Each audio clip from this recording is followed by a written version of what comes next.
Está con nosotros para compartir la parte final de Visión Integral Daniel García Espiro, nuestro experto en temas internacionales, geopolítica. Así que es un placer, Daniel. Hoy, más que tu sección, estaremos conversando sobre diversos temas que preocupan a la humanidad, ¿no? Vamos a decirlo así. Y vamos a empezar, Daniel, dándote los buenos días, ¿no? Buenos días, buenos días.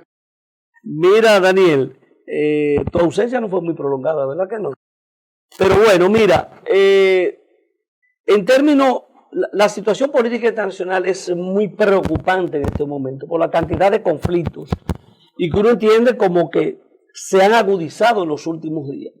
Tenemos el tema de Israel, Hamas, tenemos ahora el tema de la tensión con las grandes potencias, Rusia, Estados Unidos, China, Europa, el tema de Taiwán, las elecciones en Rusia y todo lo que implica las elecciones de los Estados Unidos.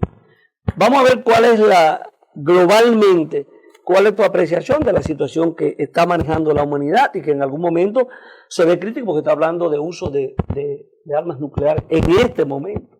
¿Qué preocupa? Mira, la realidad sigue siendo continua en el problema de la gran polarización que se está dando en el mundo. Eso es lo primero. Esta gran polarización va generando movimientos subversivos a nivel mundial, grandes revoluciones y, por consecuencia, guerras civiles.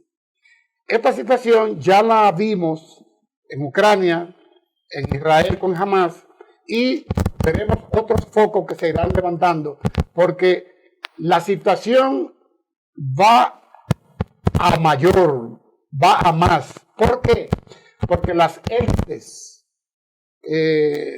gubernamentales, internacionales, llámese las élites financieras, las élites militares, o sea, este conjunto de personas que constituye la élite mundial, la élite occidental,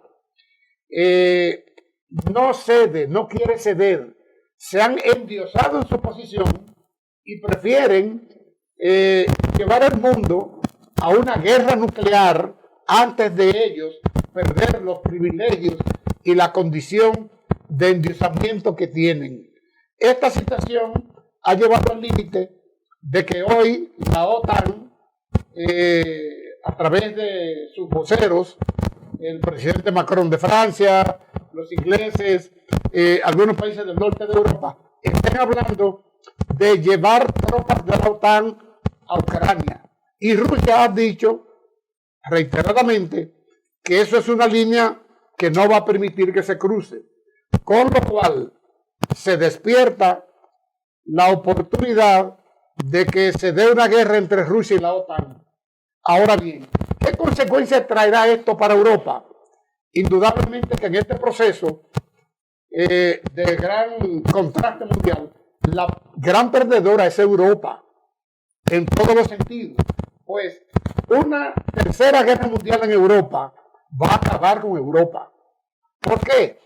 Porque Rusia tiene el poder de fuego en un ejército más grande que haya existido en la humanidad. Y los rusos no se van a dejar invadir, no se van a dejar maltratar, no van a perder su condición. Ellos van a defenderse. Han habido varias incursiones en el territorio ruso en estos días y han barrido. Producto del mismo proceso electoral que ha sido este fin de semana, ¿no? De la repostulación para un periodo más que empezó el viernes y que concluye hoy domingo. Sí, el proceso electoral de Rusia está seguro, no hay nada que temer.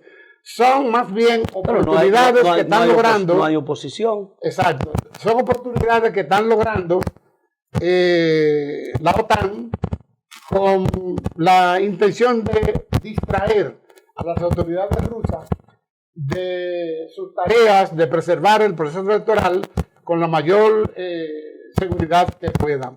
Ahora bien, pero esas incursiones que se han dado de parte de Ucrania en territorio ruso, ¿verdad?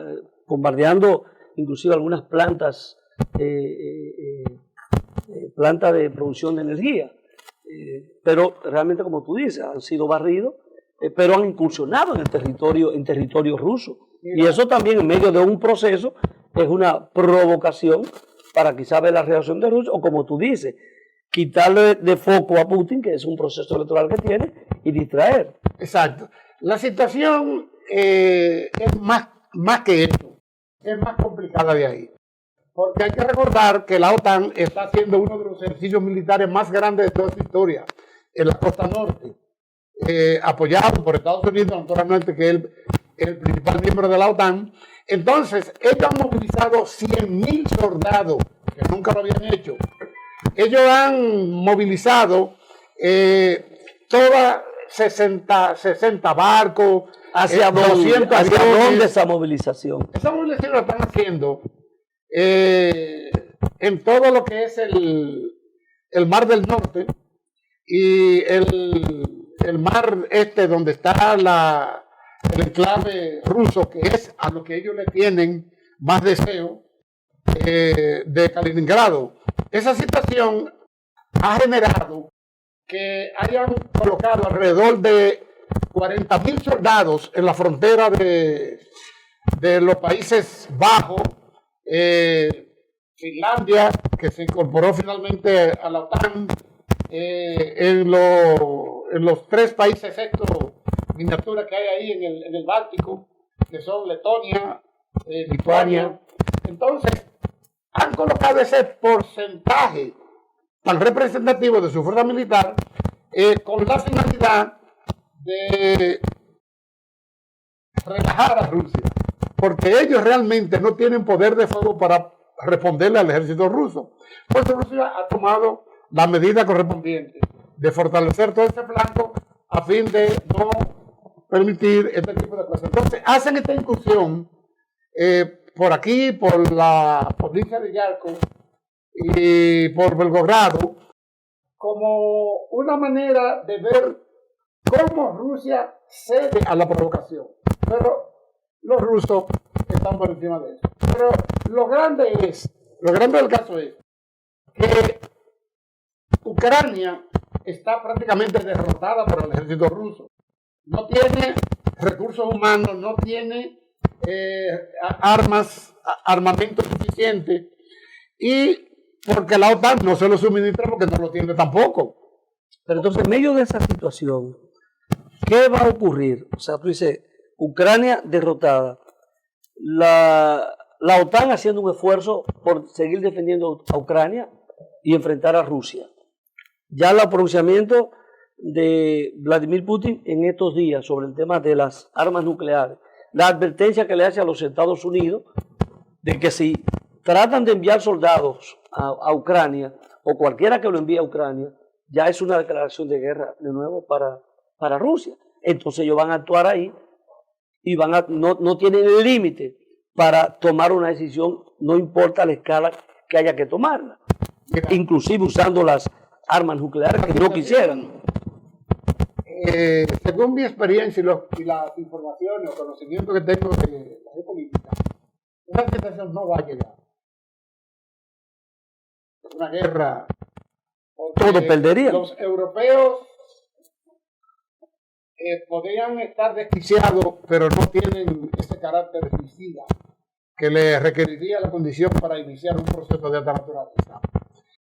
En Europa hay mucha situación complicada. Por ejemplo, con la situación de Alemania y Polonia, Europa está quedando sin un liderazgo, sin un vocero oficial. Macron, que es el más beligerante, ha asumido ese rol y está dando una serie de declaraciones con la finalidad de erigirse por encima de Alemania como el líder de Bruselas, el líder de Europa. Sin embargo, Francia no tiene una capacidad militar para poder enfrentar al ejército ruso. Ningún país de Europa lo tiene, ni la OTAN en su conjunto, porque, repito, han dicho varias veces que no tienen con qué seguir suministrando recursos militares a Ucrania. ¿Hasta dónde se extiende ese conflicto que ya va a cumplir 3 años? Vamos para 3 años de guerra, ¿no? ¿Hasta dónde se va a extender? ¿De qué manera eso va a concluir? ¿De qué manera va a acabar?